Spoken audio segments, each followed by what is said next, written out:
Corinthiens 13. 2 Corinthiens 13. La grâce du Seigneur Jésus-Christ, l'amour de Dieu et la communion du Saint-Esprit soient avec vous. C'est que la force de Belle Lumière, c'est de maîtriser la parole. Amen. Acclamons la parole. Alléluia. Vous pouvez vous asseoir. Aujourd'hui, pendant que le groupe de louanges, merci pour votre ministère, nous avez conduit dans la présence de Dieu pendant que vous êtes en train de communier.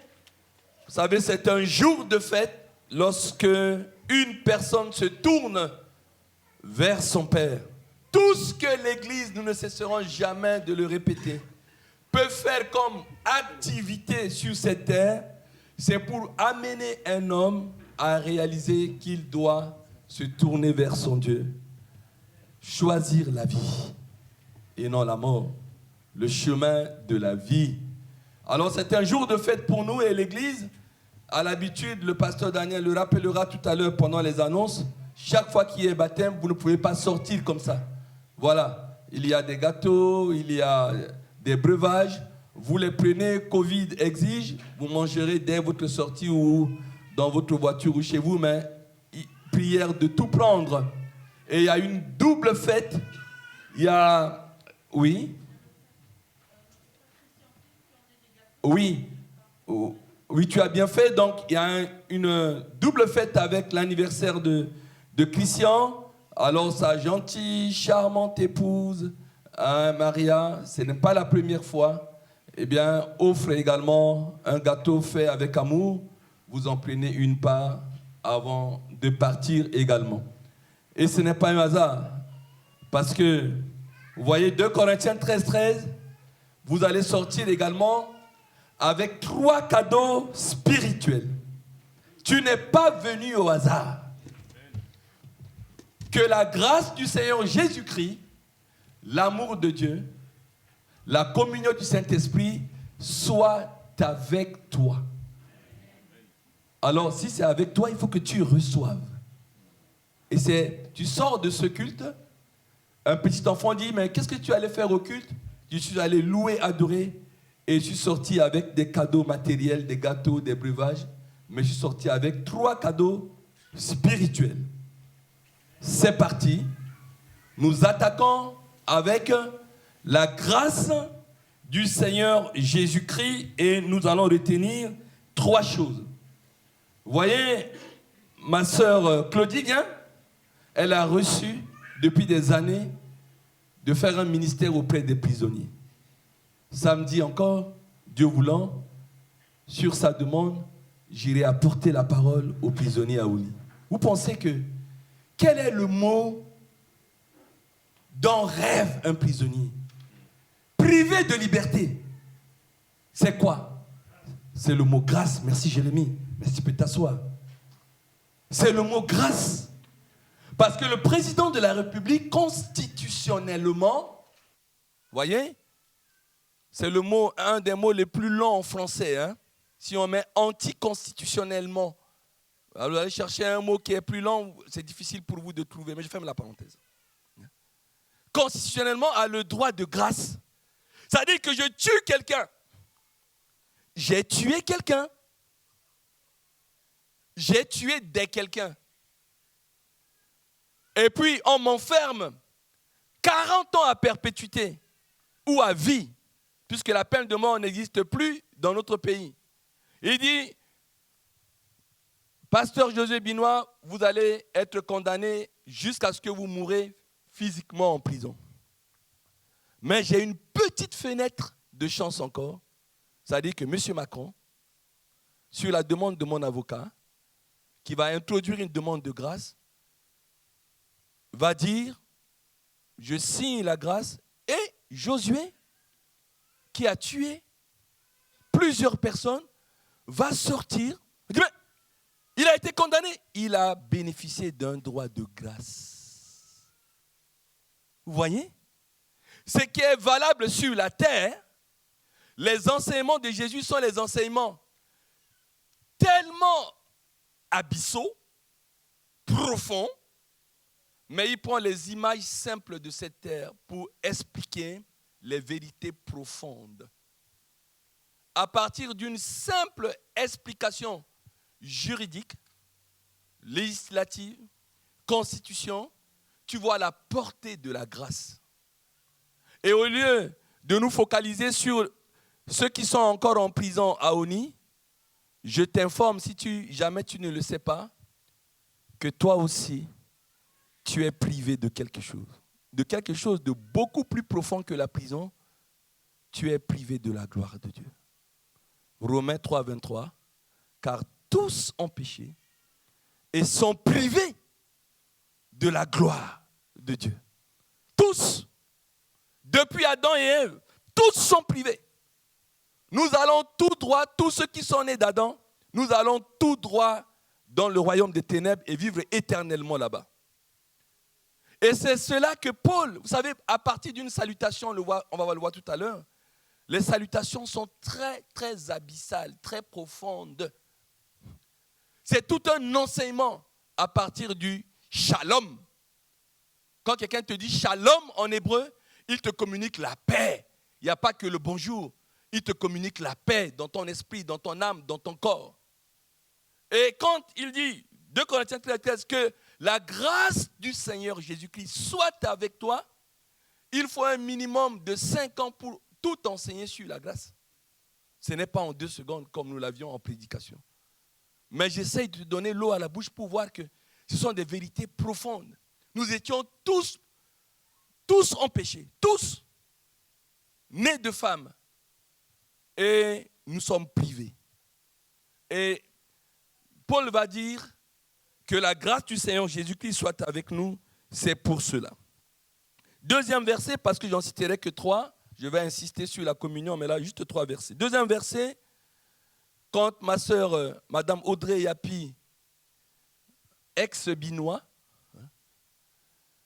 a prononcé 1 Corinthiens 4, 7, j'ai dit, mais dis donc, cette dame a recommencé à prier. Parce quand on arrive à capter mes versets, voilà, elle a cité ce verset, 1 Corinthiens 4, 7. Ça y est, Dieu est fidèle avec moi, c'est que ce message est confirmé.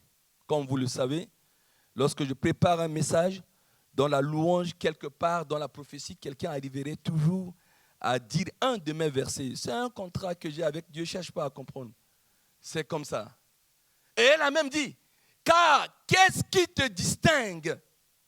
Elle est partie vite, mais moi je m'arrête 2 secondes. Je vous assure, ton voisin de gauche, de droite, d'en face ou derrière, c'est une question qui t'est posée. Qu'est-ce qui te distingue de tes pairs, P-A-I-R, de tes égaux, de tes compatriotes, de ton prochain, c'est quoi?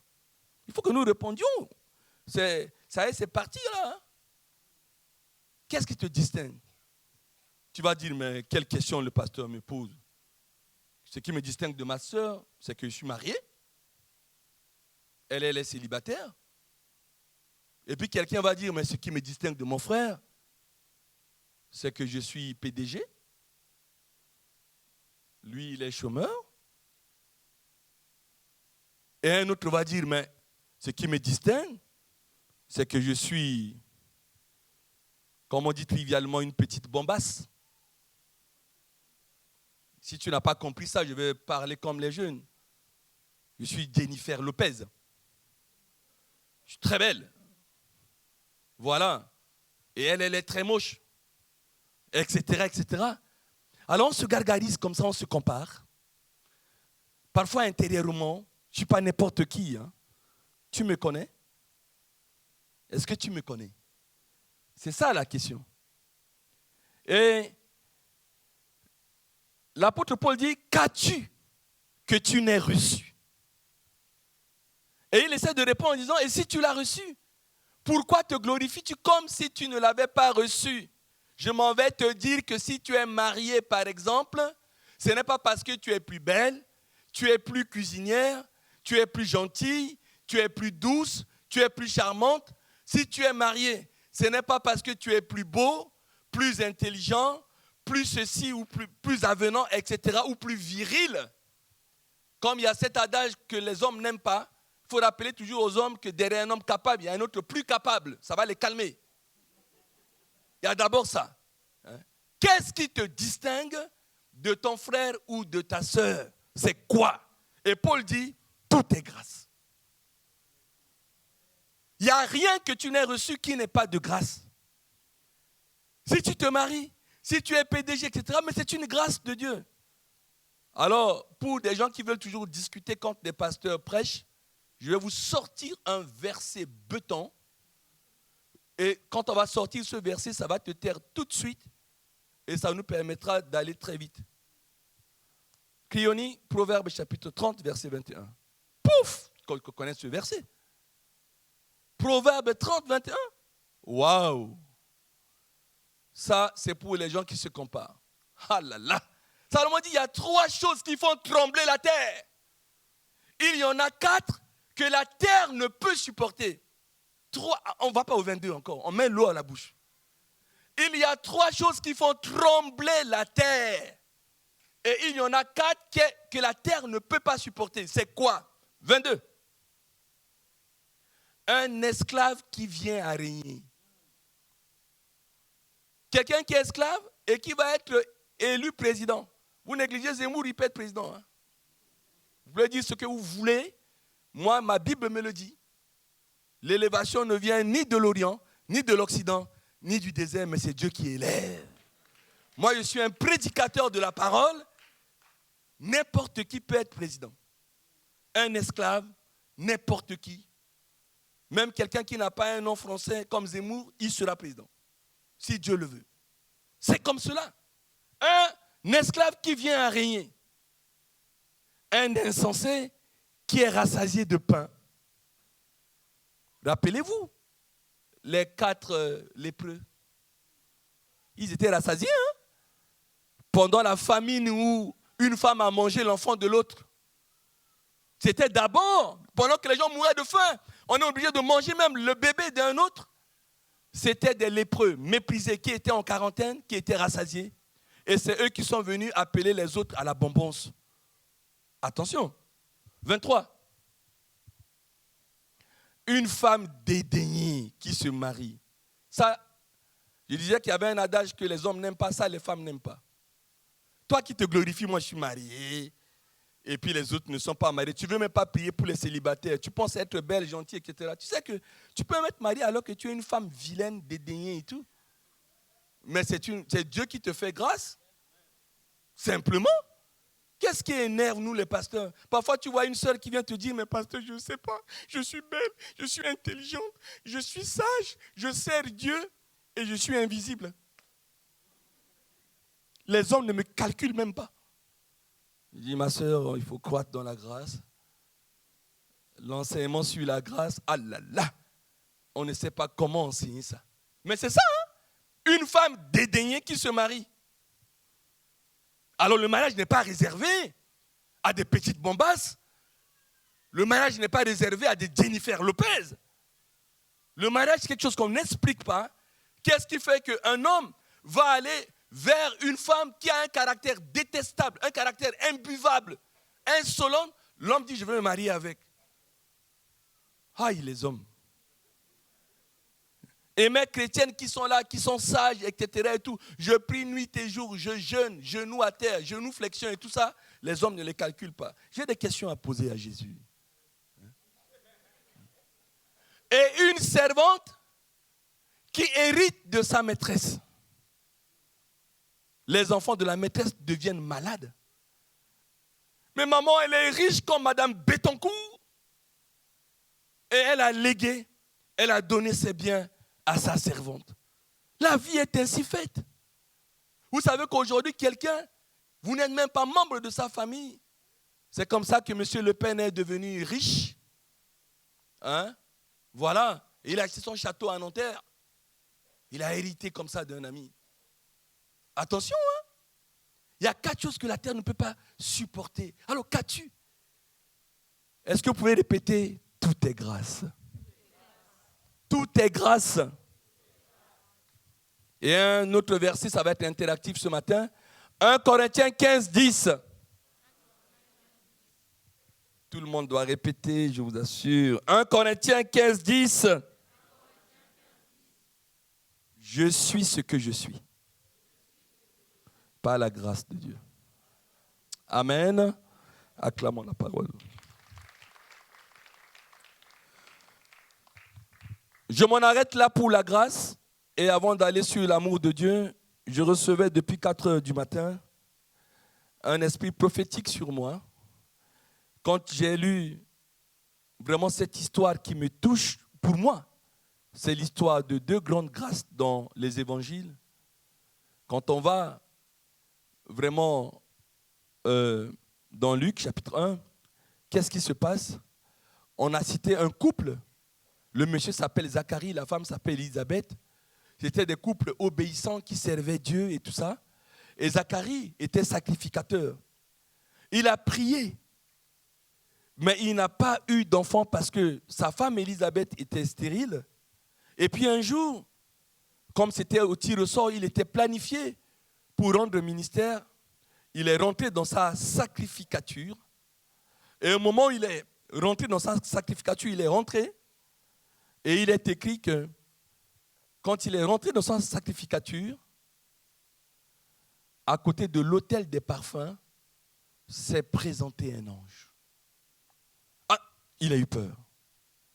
Un ange s'est présenté et l'ange va lui dire quelque chose parce que ce n'était pas écrit avant. Monsieur le sacrificateur, je suis venu parce que ta prière a été exaucée. Ta femme Élisabeth sera enceinte, mettra au monde un enfant, tu l'appelleras Jean, il ne prendra ni liqueur, il ne fera pas, il sera rempli du Saint-Esprit, et c'est lui qui va précéder le roi, c'est lui on va prophétiser sur le ministère de Jean-Baptiste. Et la Bible nous dit, dans Luc 1, 25, on va retenir le verset 25, le verset 28, le verset 30, le verset 25, quand Zacharie a entendu ça, il a commencé à raisonner. C'est pour ça qu'on dit Jacques 1, 22. Mettez simplement en pratique la parole de Dieu et ne vous trompez pas par des faux raisonnements, etc. La femme a été enceinte pendant que son mari était rendu muet. Elle va se cacher 5 mois. Hein? Retourne au verset 24 déjà. Quelque temps après, Élisabeth, sa femme, devint enceinte. Elle se cacha pendant 5 mois. 5 mois pour digérer la grâce de Dieu. Le mot grâce là. Quand Dieu te fait une faveur, tu as du mal. Ça défie toutes les lois gynécologiques, biologiques, etc. Mais comment je peux être enceinte alors que je suis âgée, etc. Je servais Dieu. Je pensais que Dieu m'a abandonné. Dieu ne m'a pas répondu. Et voilà que Dieu intervient. Verset 25. C'est par la grâce que le Seigneur m'a faite quand il a jeté les yeux sur moi pour ôter mon opprobre parmi les hommes. Je prophétise. Tu sers Dieu. Et pendant que tu sers Dieu, il y a un exaucement que tu attends. En fait, tu es stérile de cet exaucement. Et ce matin, Dieu te dit de mettre la foi sur la grâce qu'il a faite à Élisabeth. Il te fait grâce ce matin. Dis Amen. Dieu te fait grâce. Un pasteur, un enseignant ne peut pas répondre à tout. Quoi répondre à Élisabeth? Quoi répondre à Zacharie? Ils servent Dieu. Ils craignent Dieu. Mais la stérilité, au nom de Jésus, nous brisons les chaînes de stérilité. Il n'y a pas toujours d'enfants. En jeûne, on brise. Au nom de Jésus, il n'y a pas toujours d'enfants. C'est l'enseignement. Il y a des exaucements comme ça qui tardent. Et puis un jour, le kairos de Dieu vient mettre son pied dans ton chronos. Dieu décide de son temps sur le temps de l'humain. Et quand son kairos vient, ça ne dépend pas de la biologie, c'est un miracle. Que tu aies 80 ans, 90 ans, lorsque le kairos de Dieu vient, eh bien tu es enceinte. Les hommes peuvent en discuter, Dieu, ce n'est pas son problème. Et là, le kairos est descendu. Que la grâce, parce que la Bible nous sert d'exemple, toi qui sers Dieu, qui ne comprends pas, pourquoi est-ce que Dieu n'exauce pas cet enfant que tu veux avoir? Pas forcément l'enfant, mais ce que tu attends de Dieu, eh bien, reçois, mets la foi là-dessus. Et elle a mis 5 mois pour digérer cette grâce. Vous savez, parfois Dieu te touche, tu as du mal. D'abord en témoigner. On pourrait dire qu'elle a entendu pasteur Daniel 5 mois avant de témoigner. Et en fait, elle n'a même pas témoigné, elle s'est fait trahir. Et elle s'est fait trahir par le même ange Gabriel qui va aller voir sa cousine qui s'appelle Marie. Et verset 28, Cléonie, ce même ange Gabriel, alors que personne ne savait, puisque Zacharie ne pouvait pas parler, il était muet. Personne ne savait qu'une grâce a été faite. Et l'ange va entrer chez sa cousine Marie. Et il va dire, je te salue. Toi, retenez toi, hein, n'a pas dit Marie. Je te salue toi, à qui une grâce a été faite. Le Seigneur est avec toi. Imaginez, vous saluez votre frère tout de suite, votre soeur, vous dites, une faveur t'a été faite. Dites à votre voisin, une faveur t'a été faite. Une grâce t'a été faite. Stop. C'est une phrase dangereuse parce qu'une fois que tu dis ça à quelqu'un, tu le troubles. Parce qu'il va dire, mais quelle grâce. Le pasteur est en train de faire du théâtre ou il est en train vraiment d'enseigner. Mais je vous assure, hein, on ne s'amuse pas ici. Quand on parle parole de Dieu, on met la foi là-dessus. Une grâce a été faite à Marie, mais comme elle ne sait pas de quoi il s'agit, verset 29, ça va la troubler. Troublée par cette parole, Marie se demandait ce que pouvait signifier une telle salutation. Mais quelle grâce! Et c'est là où verset 30 vient pour la deuxième prophétisation. L'ange lui dit, ne crains point, Marie. En fait, quand quelqu'un te dit bonjour toi, tu dis il ne me connaît pas. Et là, il va faire un clan, il va dire bonjour Marie. Hein? Voyez, hein? Enfin, ne crains point Marie. Quand quelqu'un prononce ton prénom, tu dis ah, il me connaît. Ce n'est pas innocent, hein? En exégèse, de prononcer ton prénom. Ne crains point toi, non. Tout à l'heure, je te salue toi, à qui une grâce a été faite. Cette fois-ci, on change, ne crains point Marie. Ah, il me connaît. Ça dit, prends au sérieux ce que je vais te dire. C'est parce que je t'avais dit tout à l'heure, toi, tu sembles ne pas prendre au sérieux. Ne crains point Marie, car tu as trouvé grâce devant Dieu. Une grâce t'a été faite. Je prends pour moi depuis 4 heures du matin.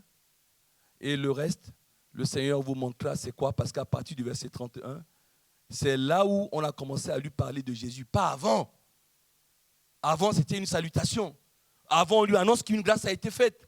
Elle a été troublée. Et ce matin, je recevais fortement que c'est un cadeau en ce dernier dimanche du 2e mois de l'année, qu'il y a une grâce qui a été faite à chacun parce que tu t'es levé, tu t'es déplacé, tu es venu. Et il y a une promesse de Dieu. Oh, voici, qu'il est doux, qu'il est agréable pour des frères de demeurer ensemble, car c'est là où Dieu envoie une bénédiction. Et la bénédiction ce matin, c'est une grâce que Dieu t'a faite. Alors ne me dis pas, pasteur Binois, c'est quelle grâce, je ne sais pas. Mais il y a une faveur qui t'a été faite, dis amen à cela. Et pendant toute l'année, tu sauras jusqu'au 31 décembre, tu identifieras cette grâce et tu viendras le témoigner ici si tu le veux, ou sinon tu auras 5 mois de digestion de cette grâce, si tu ne te fais pas trahir par l'ange avant d'avancer. Amen. Amen. Suivons toujours, ne dormons pas. C'est quand le pasteur prêche, il regarde partout, il voit il y a des têtes baissées, il y a une tête baissée. J'espère que ce n'est pas une maladie, etc. Je surveille tout. Soyez concentrés. Alléluia. L'œil pastoral, faites attention avec. Alléluia. Attention. L'amour de Dieu. Deuxième sujet. Ah là là. Quoi dire sur l'amour? L'amour, primo, c'est le père de la grâce. C'est le dad de la grâce. C'est le daddy de la grâce. C'est pourquoi je vous dis qu'il faut suivre l'ordre. Puisque le verset que nous connaissons tous, c'est Jean 3,16. Jean 3,16. Car Dieu a tant aimé le monde qu'il va maintenant envoyer son Fils qui va être la grâce. C'est donc l'amour de Dieu qui va faire naître la grâce. On montre d'abord la fille et ensuite c'est moi le Père. L'amour de Dieu. C'est ça. For God loved the world so much that He gave His one and only Son, so that everyone who believes in Him will not perish, but have eternal life. Je me le raconte en anglais, parce qu'il faut apprendre ce verset dans plusieurs langues, sinon tu ne peux pas évangéliser nos voisins, les British. Et je le dis dans mon bel accent français. Car Dieu a tant aimé le monde qu'il a donné son Fils unique afin que quiconque croit en lui ne périsse point, mais qui ait la vie éternelle. C'est donc l'amour de Dieu qui est le Père de la grâce. Mais au sujet de l'amour, une fois que Dieu a démontré son amour pour nous, toi, il y a un verset que tu vas encore apprendre, mais là je ne vous le fais pas citer. À la maison, vous allez le lire. Voilà, après le Jean 3,16. Il y a Matthieu chapitre 22. Matthieu chapitre 22. À partir du verset 35, il y a un docteur de la loi qui va poser une question à Jésus. Quel est le plus grand commandement que je dois observer sur la terre? Et l'un d'eux, docteur de la loi, lui fit cette question pour l'éprouver. L'éprouver. Il y a plein de gens qui veulent éprouver les pasteurs. Mais qui veulent l'éprouver. Verset 36. Maître, quel est le plus grand commandement de la loi? 37. Jésus lui répondit, tu aimeras le Seigneur ton Dieu de tout ton cœur, de toute ton âme et de toute ta pensée. Coucou. Est-ce que tu aimes le Seigneur ton Dieu de tout ton cœur, de toute ton âme et de toute ta pensée? Ta responsabilité est engagée. Dieu, il a tant aimé le monde, il a envoyé Jésus. Notre sœur Irène a cru en lui, à ce qui s'est passé sur la croix sanglante de Golgotha. Elle a été baptisée ce matin. Mais là, est-ce que nous devons répondre? Vous savez, ce verset nous engage. C'est un verset qui touche à l'idolâtrie. Vous allez me dire, oh, qu'est-ce que ça a à voir avec l'idolâtrie? Parce que si tu aimes quelque chose dans ta vie plus que Dieu, c'est ton idole. C'est Dieu que tu dois adorer. Il n'y a pas quelque chose sur cette terre que tu dois aimer plus que Dieu. Et toi, le chrétien qui se met en grève, tu quittes même les églises parce que Dieu ne t'a pas exaucé. C'est que l'objet de ta prière est devenu ton idolâtrie. Et ça, ce n'est pas bon. Il y a quoi je dois aimer plus que mon Dieu? Job, on fait la démonstration. L'entreprise, même les enfants que Dieu m'a donnés, même ma santé, nu. Je suis sorti du sein de ma mère, nu je rentrerai. L'Éternel a donné, l'Éternel a ôté, que le nom de l'Éternel soit béni. C'est dangereux ce verset. Tu dois te dire ce matin, mais quand Paul dit que l'amour de Dieu soit avec toi, il n'y a rien qui doit être au-dessus de l'amour de Dieu. Tu dois aimer Dieu plus que tout, de tout ton cœur, de toute ton âme, de toute ta pensée. Mais si tu aimes je ne sais quoi, est-ce que c'est le mariage? Est-ce que c'est le travail? Est-ce que c'est un château? Est-ce que je ne sais quoi sur cette terre que sert-il à un homme de gagner toute la terre s'il perd son âme? C'est ça. C'est profond ce verset. Et verset 38, Krioni, c'est le premier des plus grands commandements, verset 39. Et voici le second qui lui est semblable. Tu aimeras ton prochain comme toi-même. Coucou. Tu ne peux pas sortir de cette salle si tu détestes quelqu'un dans cette salle.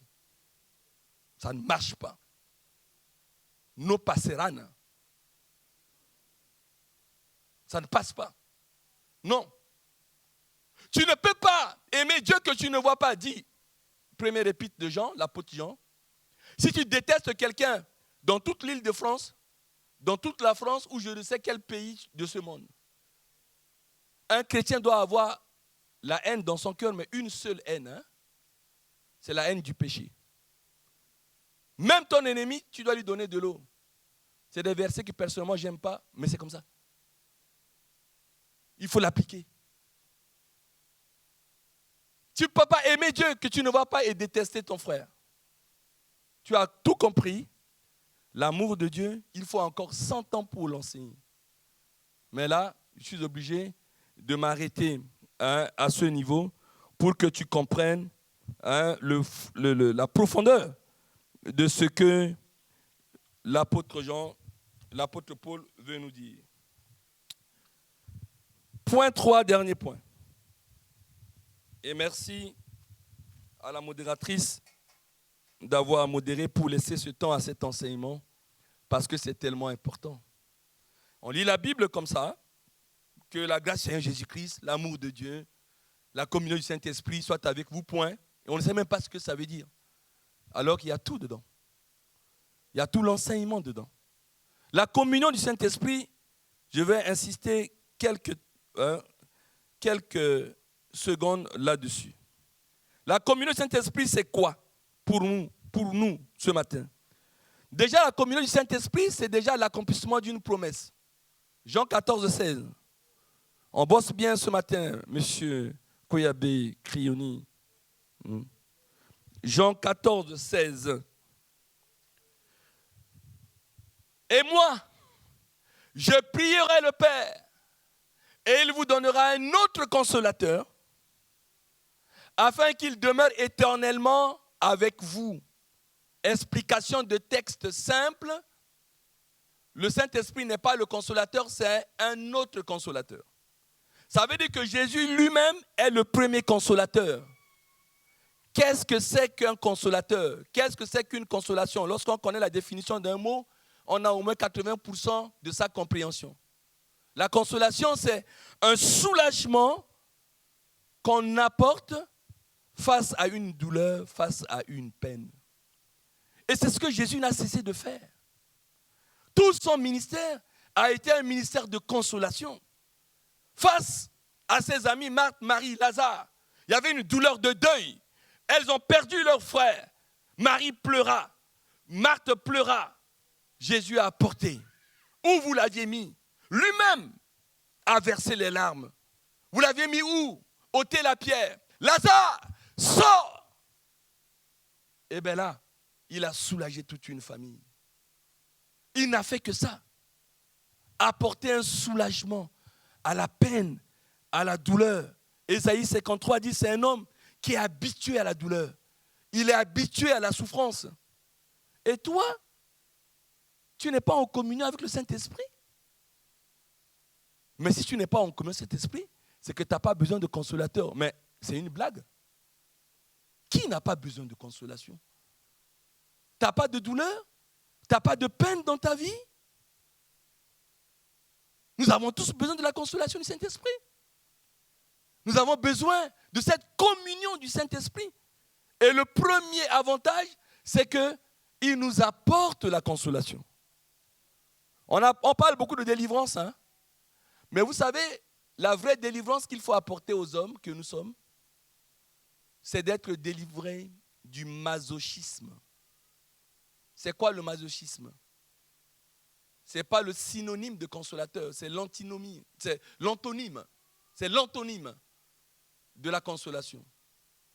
Quelqu'un de maso, c'est quelqu'un qui aime, qui trouve plaisir en souffrant, dans la douleur et dans la peine. Et bien nous le savons tous. Il faut qu'on se dise la vérité. Le pasteur, il est celui qui prie pour des gens. D'ailleurs, le masochisme, c'est un plaisir, on aime le plaisir, la douleur dans les relations sexuelles. Vous avez des gens aujourd'hui qui vont payer, c'est une forme de prostitution, ils vont payer une femme et la femme vient, dit je te donne 100 €. Et la fille pense que c'est pour coucher avec, non. La fille rentre dans la maison de ce monsieur et il trouve des chicottes. Et l'homme dit, chicote-moi, flagelle-moi, et puis je te paye 100 €. Ah bon? Oui. Et la femme plonge comme, chiao, aïe, chicote encore, aïe, flagelle-moi, aïe, aïe, aïe, aïe, aïe. Et c'est comme ça qu'il a sa jouissance, vous le savez tous, faites comme si vous ne savez pas. Vous savez très bien, c'est ce qui se passe. C'est ce qui se passe. Ce n'est plus des rapports sexuels dont nous avons besoin aujourd'hui. Tu flagelles quelqu'un. Il y a le sang. Il y trouve son plaisir. Mais où le diable nous a amenés? Et vous savez que le pasteur connaît pas ça, il connaît très bien tout ce qui se passe. Très bien. On a besoin que le Saint-Esprit nous apporte de la consolation, mais le diable nous amène aujourd'hui dans un plaisir où nous devons avoir de la douleur, nous devons avoir de la souffrance, où tu dois payer quelqu'un pour te flageller, parce que c'est dans cette flagellation que tu as le plaisir. Mais quel esclavage! Il y a un problème. Attention. La communion du Saint-Esprit, ça ne se négocie pas. Il y a les deuils, il y a les maladies, il y a des souffrances que nous sommes en train de traverser. Le groupe d'intercession a été mis en place dans la grande discrétion. Prie Dieu une fois par semaine. On crie à Dieu. On se lamente devant Dieu. Pourquoi?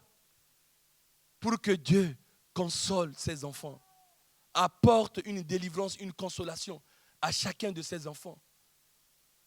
C'est pour ça qu'on met un groupe d'intercession en place, en plus du groupe de prière de vendredi, même si vous ne connaissez pas les membres, et c'est fait techniquement, expressement, pour prier dans la discrétion, hurler, crier, supplier Dieu, pour apporter la consolation.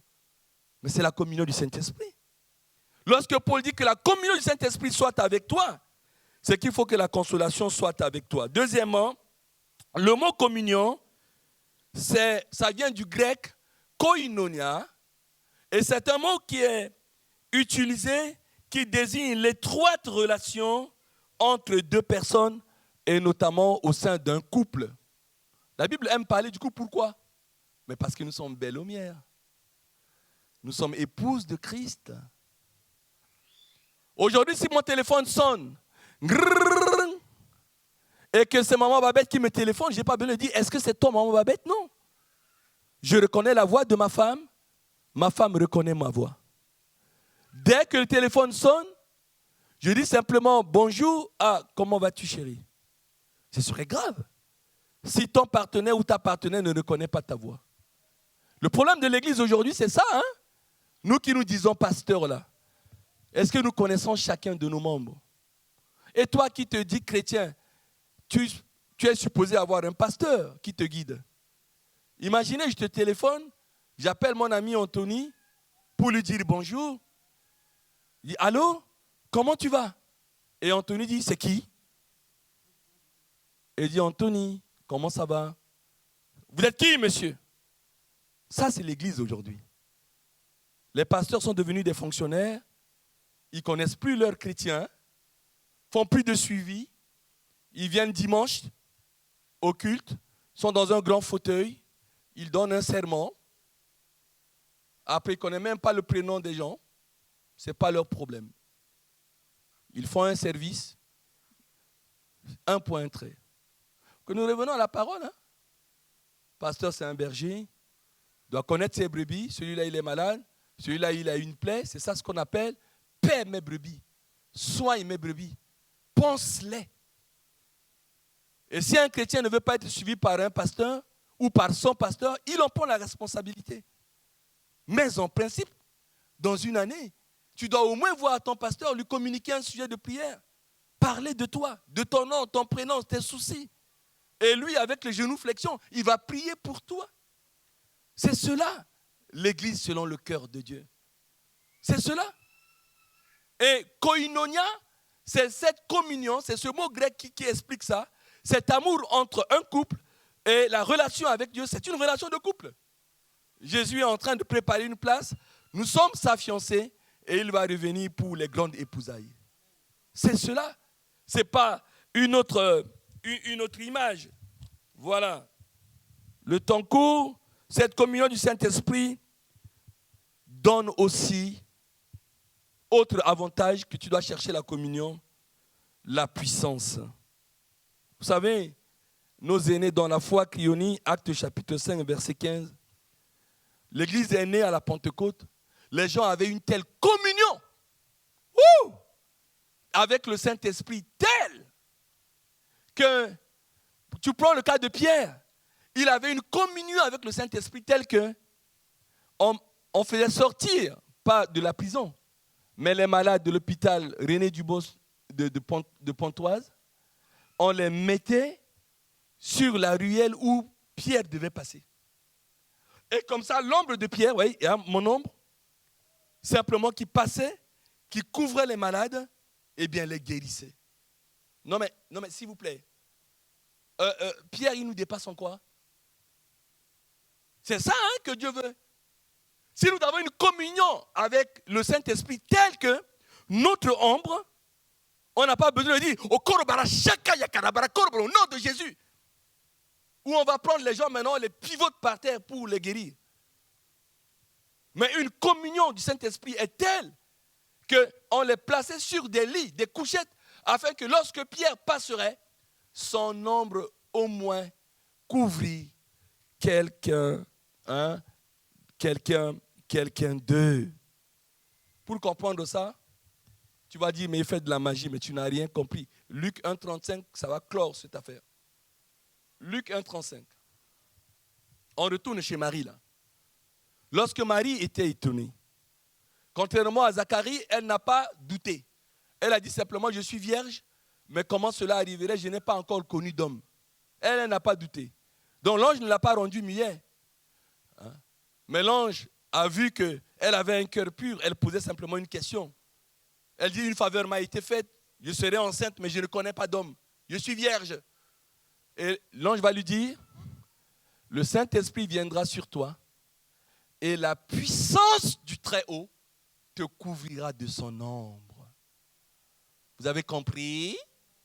Lorsqu'on a la communion du Saint-Esprit, comme Pierre, cette ombre-là, en réalité, ce n'est pas l'ombre de Pierre, c'est la puissance du Très-Haut qui agit au travers de cette ombre-là. À cause de la communion qu'il a avec le Saint-Esprit. C'est pour ça qu'on vous pousse, que je me pousse, que je nous pousse à chercher la communion avec le Saint-Esprit. Autre avantage. Excusez-moi. Autre avantage. Acte 8, Cléonie. On voit avec Philippe. Acte 8, à partir du verset 17. La Bible nous dit que, voilà, Philippe avait une telle communion avec le Saint-Esprit, vous allez lire à la maison, qu'à Samarie, là où elle était, il y avait un magicien qui s'appelait Simon qui étonnait le peuple. Vous avez vu à la télé, quand quelqu'un fait des trucs magiques, on est étonné, on regarde ça pendant des heures. Et il a étonné tellement que voilà, un homme qui a la communion de cet esprit, qui est rempli de Saint-Esprit, va arriver dans la ville. Il va faire des choses extraordinaires, à telle enseigne que même Simon était tellement étonné, on a envoyé chercher Pierre en disant, voilà, les gens de Samarie, ils ont reçu le Saint-Esprit. Non, Saint-Esprit, ils ont cru, mais ils n'ont pas encore reçu le Saint-Esprit. Et Pierre est venu, il a prié pour ces gens-là en leur imposant les mains. Ils ont eu le Saint-Esprit pour avoir la communion. Mais lorsque Simon, alors Pierre et Jean imposaient les mains, il reçut le Saint-Esprit, verset 18. Lorsque Simon vit que le Saint-Esprit était donné par l'imposition des mains des apôtres, il leur offrit de l'argent, verset 19, en disant, accordez-moi aussi ce pouvoir. Je veux avoir cette communion avec le Saint-Esprit, afin que celui à qui j'imposerai les mains reçoive aussi. C'est-à-dire que les magiciens reconnaissent la puissance du Saint-Esprit. Ils reconnaissent la communion du Saint-Esprit. Nous, les chrétiens, on est en communion avec le péché, avec tout ce qu'on veut, avec des bavardages, avec de la médisance. On est en communion avec tout, sauf avec le Saint-Esprit. La preuve, quand tu es réveillé ce matin, est-ce que tu as dit bonjour Saint-Esprit? C'est celui qui est avec nous, comme Jésus. Au point qu'un magicien a voulu acheter le Saint-Esprit avec de l'argent. Et après, la foudre de Pierre par rapport à lui. Un dernier avantage, un autre avantage de la communion du Saint-Esprit, c'est, Cléonie, tu auras un cadeau de pasteur. Acte 16, 6, 7. le Saint-Esprit, vous avez une voiture, même si vous n'avez pas de voiture, maintenant avec le téléphone, on a tous le GPS. C'est notre GPS. GPS, guidé par satellite, faux. On doit être guidé par le Saint-Esprit. GPS, S, là, c'est le Saint-Esprit. Lorsque tu es en communion avec le Saint-Esprit, tu peux partir là, le Saint-Esprit t'empêche. Il est écrit ici, Paul dit, ayant été empêché par le Saint-Esprit pour aller pécher, non. Ayant été empêché par le Saint-Esprit d'annoncer la parole dans l'Asie, il traversait la Phrygie et le pays de la Galatie. Verset 7. Arrivé près de la Mysie, il se disposait à entrer en Bithynie, mais l'Esprit de Jésus ne leur permit pas. Verset 8. Ils franchirent dans la Mysie et descendirent à Troie, etc. Vous savez, hein, c'est pas parce que tu vas annoncer la parole de Dieu que forcément tu vas le faire. Hein. On peut organiser un moment d'évangélisation, je ne sais pas, à Mantes-la-Jolie, et le Saint-Esprit nous ferme la porte. Il sait pourquoi. Peut-être qu'il y a une visitation qu'il est en train de faire dans le cœur de ces gens, et la parole ne doit pas arriver à ce moment-là. Il doit d'abord préparer les cœurs. Et quand la parole va arriver, les cœurs sont déjà préparés. Il y a 1 an, on s'est battu comme un chien pour arracher un os. On a eu 100 000 € pour avoir un local. Cet esprit nous a fermé la porte. Hein. On a tout fait. Hein. Mais vraiment tout fait. Mais parce qu'il sait pourquoi. Il veut peut-être que nous nous constituions, que nous apprenions d'abord à servir, que nous apprenions à accueillir, comme vous savez si bien le faire, à vivre la fraternité et l'amour. Et ensuite, pourquoi le Saint-Esprit nous a fermé la porte? Je dis pourquoi? Parce qu'un chrétien authentique, Satan ne peut pas te fermer la porte. Quand Satan te ferme la porte, il y a une bombe, une missile sol-sol. Tu dis au nom de Jésus, la porte s'ouvre. Si tu dis là, au nom de Jésus, la porte ne s'ouvre pas, c'est que c'est Dieu lui-même qui a fermé la porte, il a mis la clé dans sa poche. C'est ça. C'est pas autre chose. Lui, on est guidé par le Saint-Esprit.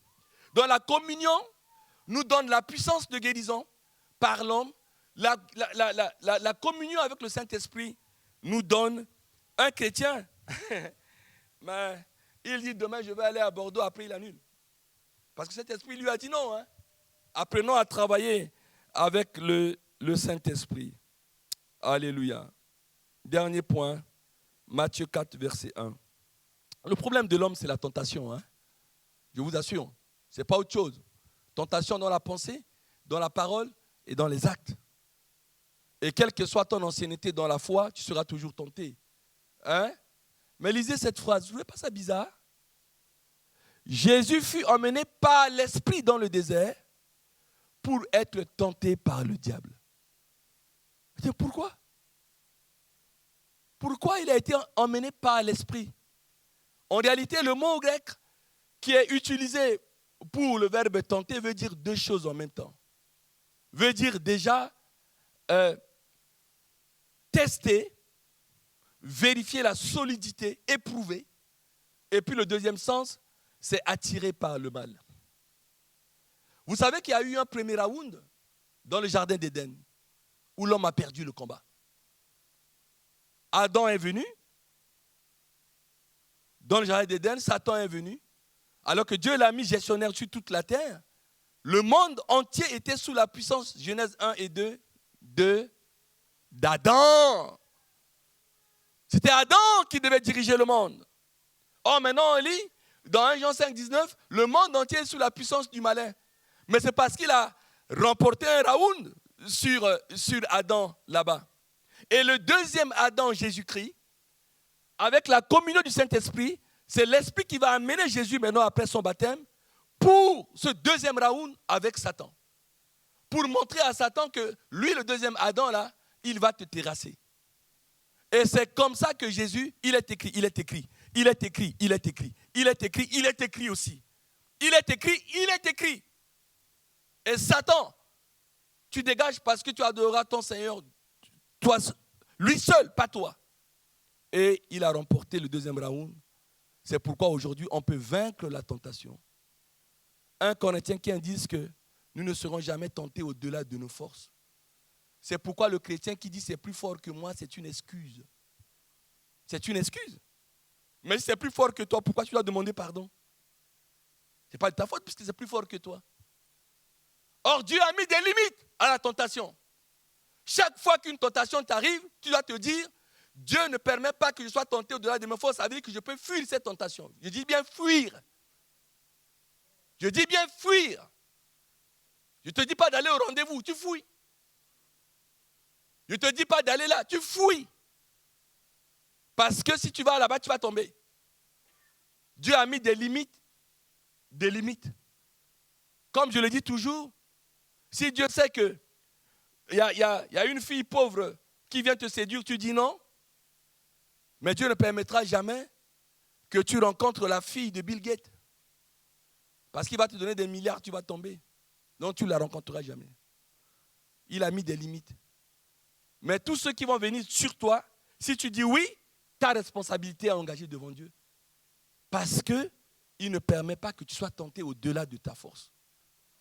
Et quand tu tombes trop en tentation, il faut te dire, tu n'es pas en communion avec le Saint-Esprit. Parce que si tu marches par l'Esprit, tu n'accompliras pas les œuvres de la chair. Amen. Amen. Fermons nos yeux. La qualité d'une église, le temps est passé, mais je ne voulais pas avoir des problèmes avec le Saint-Esprit, de ne pas vous apporter tout ce que j'ai reçu. Je dois me décharger. Pour toute l'année 2022, le Saint-Esprit me dit de dire à l'église, prie pour vivre les 9 fruits de l'esprit. La paix, l'amour, la joie, la patience, la maîtrise de soi, la bonté, la bénignité, la foi. Tu dois aspirer aux dons spirituels. Avoir cette communion avec le Saint-Esprit telle que c'est le Saint-Esprit qui doit t'inspirer.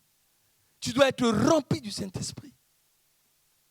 Et les gens verront si tu sens le parfum de l'amour, de la paix ou de la joie, ou si tu pues la haine.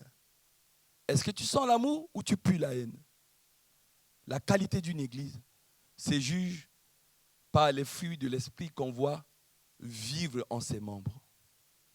Que le Seigneur vous rende le temps que vous avez mis pour écouter le messager, le message de Dieu.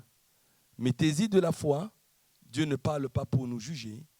Il parle parce qu'il nous aime. Et il veut que nous fassions les ajustements qui s'imposent. Et le groupe de louanges nous y a conduits. Pardon, Seigneur, pardon pour nos paroles mauvaises, pour nos pensées impures, pour notre tendance à ne pas communier avec le Saint-Esprit. Et que, avant que nous puissions encore écouter les annonces et nous quitter, je tends ma main vers tes enfants. Ta main n'est pas trop courte. Que ta main, de là où tu es, se pose sur la tête de chacun de tes enfants qui a quitté ce matin pour être en ces lieux. Seigneur, tu les bénis. Oui, la Bible nous dit de persévérer dans l'enseignement des apôtres. Et je vais prononcer avec foi comme une proclamation l'enseignement de l'apôtre Paul ce matin. Que la grâce du Seigneur Jésus-Christ, l'amour de Dieu le Père, la communion du Saint-Esprit soit avec chaque homme, chaque femme, chaque enfant, y compris même les bébés dans les ventres de leur maman ce matin, car la Bible dit qu'un enfant peut naître rempli du Saint-Esprit dès le ventre de sa mère comme Jean-Baptiste. Un bébé peut être en communion avec le Saint-Esprit. Je les bénis en ton Saint-Nom. Merci encore pour ta présence au milieu de nous. Sois remercié, mon Dieu, mon roi. Au nom de Jésus, j'ai ainsi prié. Amen. Toutes mes excuses pour le temps, le Seigneur vous le rendra. Mais j'avais à cœur de vous apporter tout ce que j'ai reçu de la part de Dieu. Alléluia.